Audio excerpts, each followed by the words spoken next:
Surabaya, 28 April 2020. Salam saudara-saudaraku yang terkasih dalam Yesus Kristus. Kali ini saya akan masuk di dalam doa pelepasan. Tapi sebelumnya ada gambaran yang perlu saya sampaikan di sini. Perlunya pelepasan dalam kehidupan kita. Saat ini saya akan memulai dengan doa pelepasan yang selama ini Tuhan utus saya untuk melayani dalam bidang pelepasan juga, selain penginjilan dan lain-lain. Saya akan berdoa untuk saudara-saudara yang terkasih, mendoakan pelepasan yang banyak saya temui dalam pelayanan, baik untuk anak-anak Tuhan maupun setiap orang yang memerlukan pelepasan dari Tuhan Yesus melalui pelayannya. Banyak kasus yang saya temui dalam pelayanan pelepasan, dan itu terjadi dalam keluarga Kristen juga yang saya alami sendiri. Banyak ketidaktahuan keluarga Kristen yang akan adanya kutuk-kutuk yang terjadi.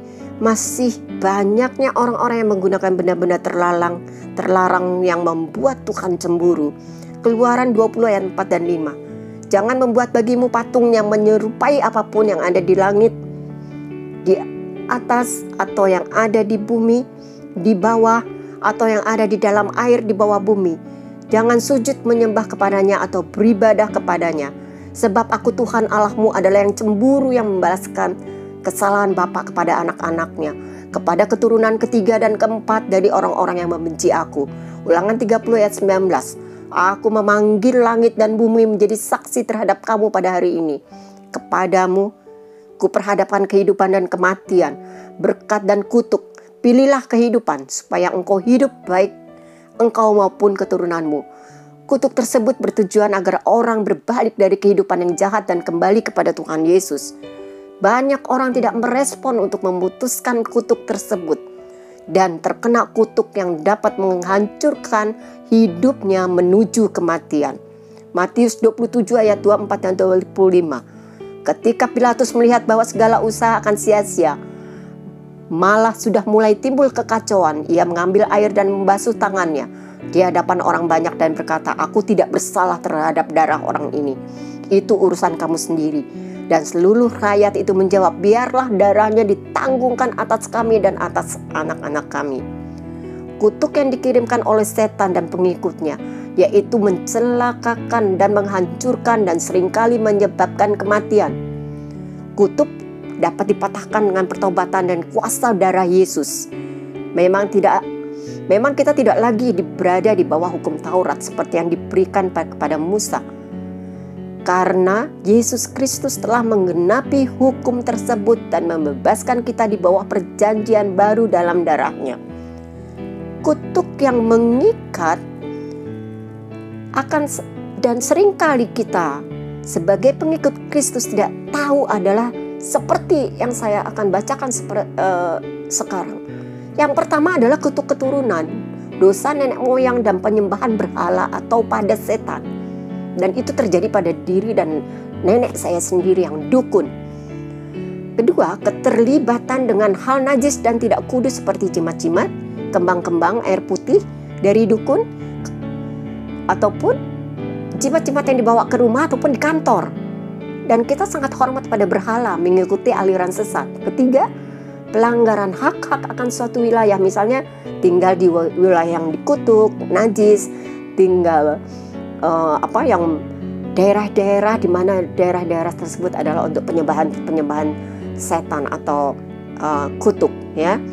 Keempat, melakukan upacara sesat melalui gambar-gambar okultisme, melalui alam roh secara langsung, melalui hadiah-hadiah yang sudah dikutuk. Kelima, situasi dan tindakan nyata, yaitu mempermainkan setan, misalnya mengundang jai langkung, menyantap makanan yang dipersembahkan kepada berhala, kebencian, iri hati, dan kata-kata yang tidak senonoh. Kemudian masih banyak lagi mengingkari sumpah kepada Tuhan. Oleh karena itu saya terbeban melakukan doa pelepasan melalui channel ini. Bagi semua yang mendengarkan, saya tidak mengupload pelayanan pelepasan saya kepada orang-orang karena privasi orang yang saya layani. Marilah, apapun yang setelah saya sebutkan di atas tadi, kalau ada salah satunya dan itu ada pada diri Anda dan saya, maka mari kita sama-sama berdoa untuk pelepasan. supaya kita tidak terikat oleh satu apapun yang mengikat dari kuasa-kuasa jahat itu. Mari saudara-saudara yang terkasih, kita mulai berdoa. Tuhan Yesus yang kumuliakan, mohon urapan daripada Engkau untuk hamba-Mu, mendoakan pendengar agar dilepaskan dari kutuk-kutuk nenek moyang dalam nama Tuhan Yesus, dan dilepaskan dari kepahitan, sakit hati yang sangat dalam. Lepaskan dalam nama Tuhan Yesus, dan lepaskan yang mendengar dari lilitan hutang-hutang. Mereka yang punya hutang, lepaskan dalam nama Tuhan Yesus, supaya Engkau berikan jalan keluarnya. Lepaskan mereka dari santet dalam nama Tuhan Yesus, dan lepaskan mereka dari kuasa-kuasa yang membelenggu pikirannya dalam nama Tuhan Yesus. Lepaskan mereka dari keinginan bunuh diri dalam nama Tuhan Yesus.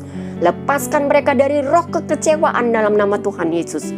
Roh khawatir yang berlebihan, kepahitan kepada suami, kepahitan kepada istri, lepaskan siapapun yang mendengar dalam nama Tuhan Yesus. Kepahitan dengan mertua, kepahitan dengan orang tua dan saudara-saudara mereka dalam nama Tuhan Yesus. Lepaskan mereka.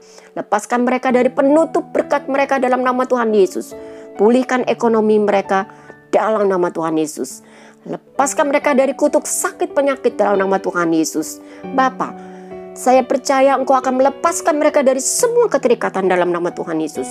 Tutup bungkus bangsa dan negara kami, pemerintah, hamba-hamba Tuhan dimanapun mereka berada. Hamba-Mu percaya damai sejahtera Kau berikan kepada yang mendengarkan doa pelepasan ini. Terima kasih Bapa, berkati orang-orang yang mendengar. Dalam nama Tuhan Yesus, hamba-Mu berdoa. Amin.